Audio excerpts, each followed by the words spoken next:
انماسکنگ اے آئی، اس کی مصنفہ تھیں doctor Joy. مکمل عنوان: my mission to protect what is human in a world of machines. کتاب انماسکنگ اے آئی مصنوعی ذہانت میں چھپے ہوئے تعصب، چہرہ شناخت کرنے والی ٹیکنالوجی اور انسانی حقوق کے بارے میں ہے۔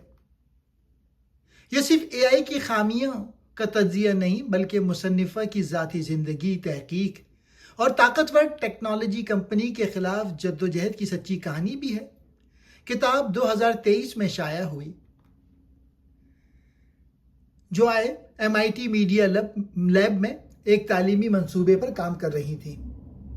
اس منصوبے میں انہیں ایک ایسے کمپیوٹر نظام کی ضرورت تھی جو ان کے چہرے کو پہچان سکے۔ ایک سفید ماسک سے ہونے والی دریافت۔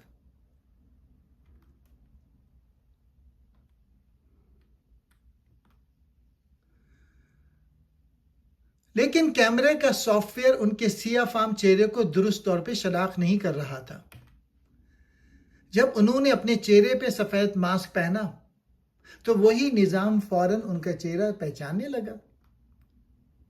اس واقعے نے ان کے سامنے ایک اہم سوال کھڑا کر دیا۔ اگر اے آئی میرا چہرہ نہیں دیکھ سکتی تو یہ دنیا کے دوسرے سیاہ فام لوگوں کے بارے میں کیسے درست فیصلہ کرے گی؟ یہ تجربہ ان کی تحقیق اور جدوجہد کا نقطہ آغاز بنا۔ مصنفہ اے آئی میں موجود تعصب کو کوڈڈ گیس یعنی کوڈ میں چھپی ہوئی نظر کہتی ہیں۔ اس کا مطلب یہ ہے کہ ٹیکنالوجی دنیا کو مکمل طور پہ غیر جانبدار انداز میں نہیں دیکھتی۔ اسے بنانے والے لوگوں کے خیالات، ترجیحات اور معاشرتی تعصبات اس کے کوڈ اور ڈیٹا میں شامل ہو سکتے ہیں۔ اگر اے آئی کو زیادہ تر سفید فام مردوں کی تصاویر پہ تربیت دی جائے تو ممکن ہے کہ وہ عورتوں اور گہری رنگت والے لوگوں کو درست طور پر شناخت نہ کر سکے۔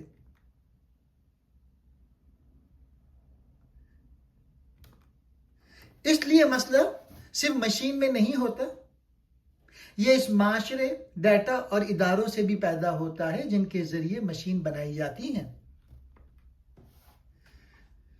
جوائے نے مختلف ٹیمنٹ گیبرو کے ساتھ مل کر جینڈر شیڈز کے نام سے تحقیق کی۔ انہوں نے مختلف بڑی کمپنیوں کے چہرے تجزیہ کرنے والے نظاموں کا جائزہ لیا۔ تحقیق سے معلوم ہوا کہ ان نظاموں کی درستگی ہر شخص کے لیے یکساں نہیں تھی۔ یہ سافٹ ویئر عموماً ہلکی رنگت والے مردوں کو زیادہ درست طور پہ پہچانتا تھا، لیکن گہری رنگت والی عورتوں کی شناخت میں اس کی غلطیاں کہیں زیادہ تھیں۔ یہ فرق ثابت کرتا تھا کہ اے آئی نظام بظاہر سب کے لیے یکساں نظر آنے کے باوجود مختلف لوگوں کے ساتھ مختلف سلوک کر سکتے ہیں۔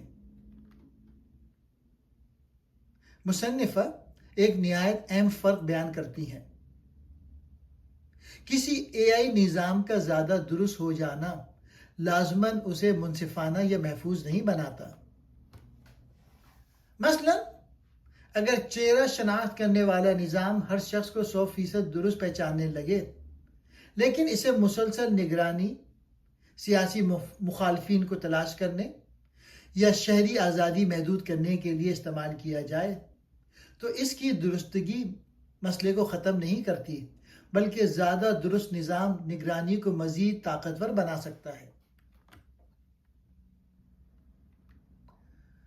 اس لیے ہمیں صرف یہ نہیں پوچھنا چاہیے کہ ٹیکنالوجی کام کرتی ہے یا نہیں، ہمیں یہ بھی پوچھنا چاہیے اسے استعمال کرنا چاہیے یا نہیں، اسے کس مقصد کے لیے استعمال کیا جا رہا ہے، اس سے کس کو فائدہ پہنچے گا، اس کا نقصان کون برداشت کرے گا۔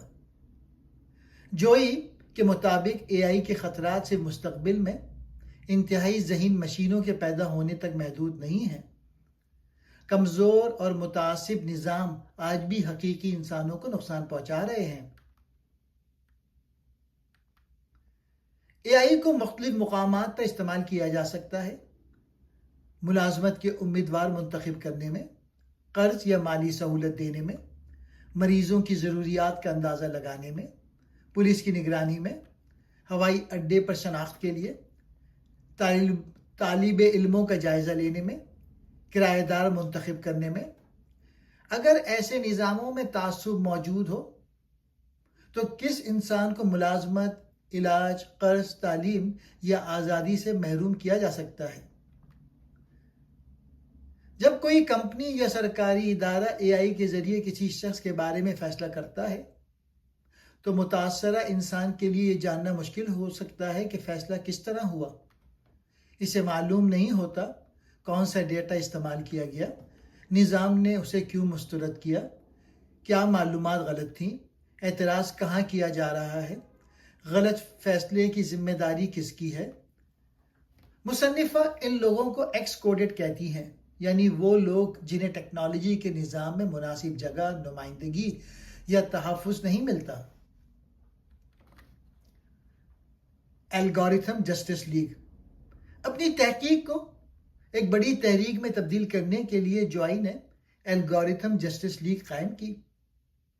اس تنظیم کا مقصد اے آئی کے نقصانات اور تعصب کے بارے میں آگاہی پیدا کرنا، متاثرہ لوگوں کی آواز سامنے لانا اور حکومتوں اور کمپنیوں سے جواب دہی کا مطالبہ کرنا۔ تنظیم تحقیق کے ساتھ فن، شاعری اور عوامی مہمات بھی استعمال کرتی ہے۔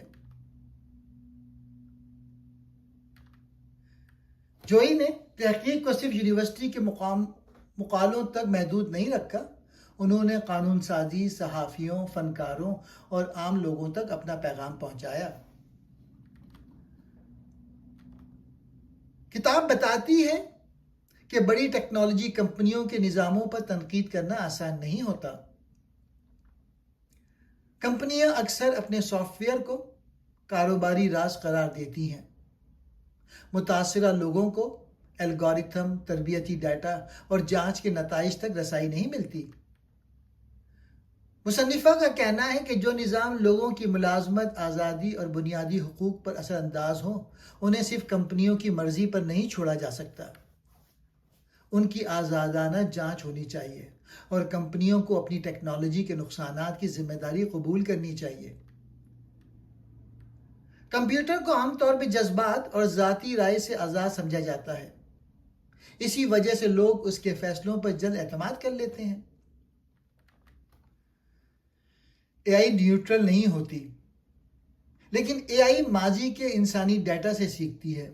اگر ماضی میں امتیازی سلوک ہوا ہو تو اے آئی اسی طرز کو نئے فیصلوں میں دہرا سکتی ہے۔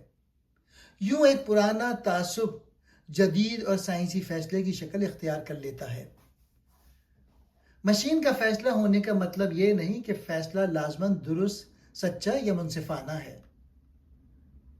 مصنفہ کے مطابق اے آئی کے بارے میں گفتگو پر صرف انجینئرز، سرمایہ کاروں اور کمپنیوں کا اختیار نہیں ہونا چاہیے۔ جن لوگوں کی زندگی اے آئی کے فیصلوں سے متاثر ہوتی ہے، انہیں بھی ٹیکنالوجی کی تیاری، جانچ اور نگرانی میں شامل کرنا ضروری ہے۔ خصوصاً عورتوں، سیاہ فام افراد، کم آمدنی والے لوگوں، معذور افراد اور دوسری نظر انداز کی گئی برادریوں کی بات سنی جانی چاہیے۔ اے آئی انصاف صرف بہتر کوڈ لکھنے سے حاصل نہیں ہوگا، اس کے لیے طاقت اور فیصلہ سازی کے نظام کو بھی تبدیل کرنا ہوگا۔ جوئی سائنسدان ہونے کے ساتھ شاعرہ اور فنکارہ بھی ہیں۔ وہ اپنی تحقیق پیش کرنے کے لیے شاعری، فلم اور بصری فن استعمال کرتی ہیں۔ ان کا خیال ہے کہ اعداد و شمار کسی مسئلے کو ثابت کر سکتے ہیں، لیکن کہانیوں اور فن لوگوں کو اس مسئلے کا انسانی پہلو محسوس کراتے ہیں۔ وہ اپنی تحقیق پیش کرنے کے لیے شاعری، فلم اور بصری فن استعمال کرتی ہیں۔ ان کی جد و جہد پر بننے والی دستاویزی فلم کوڈڈ بائس نے بھی چہرہ شناخت کرنے والی ٹیکنالوجی کے مسائل کو دنیا کے سامنے پیش کیا۔ کتاب صرف مسائل بیان نہیں کرتی بلکہ اصلاح کے لیے اہم اصول بھی پیش کرتی ہے۔ اے آئی نظاموں کی آزادانہ جانچ کی جائے، تربیتی ڈیٹا میں مختلف لوگوں کی مناسب نمائندگی ہو، حساس فیصلوں میں انسانی نگرانی برقرار رکھی جائے، لوگوں کو خودکار فیصلے کے خلاف اعتراض کا حق ملے، کمپنیوں کو اپنے نظاموں کے نقصانات کا ذمہ دار بنایا جائے، چہرہ شناخت کرنے والی ٹیکنالوجی کے استعمال پر واضح پابندیاں ہوں، متاثرہ برادریوں کو فیصلہ سازی میں شامل کیا جائے، بعض خطرناک AI نظاموں کو بہتر بنانے کے بجائے استعمال ہی نہ کیا جائے۔ ان ماسکنگ AI ہمیں بتاتی ہے کہ AI کا مسئلہ صرف تکنیکی غلطی نہیں بلکہ انصاف، طاقت، نمائندگی اور انسانی وقار کا مسئلہ ہے۔ مصنفہ AI کو مکمل طور پہ مسترد نہیں کرتی، وہ چاہتی ہیں کہ ٹیکنالوجی انسانوں کی خدمت کرے اور ہر شخص کے بنیادی حقوق کا احترام کرے۔ اس کے لیے ہمیں AI کے پیچھے چھپے ہوئے ڈیٹا، مفادات اور تعصبات کو بے نقاب کرنا ہوگا۔ اس کتاب کا سب سے اہم سبق یہ ہے، اگر AI سب انسانوں کو یکساں طور پہ نہیں دیکھتی تو اسے سب انسانوں کے مستقبل کا فیصلہ کرنے کا اختیار نہیں دیا جا سکتا۔ ٹیکنالوجی خود بخود منصفانہ نہیں بنتی، اسے منصفانہ بنانے کے لیے تحقیق، واضح قوانین، انسانی نگرانی، عوامی آواز اور مسلسل جواب دہی ضروری ہے۔ جوئی کی سرکاری کتابی ویب سائٹ بھی اسے AI کے موجودہ نقصانات کو سمجھنے اور انسانی اقدار کے تحفظ کی جدوجہد کے طور پہ پیش کرتی ہے۔ شکریہ۔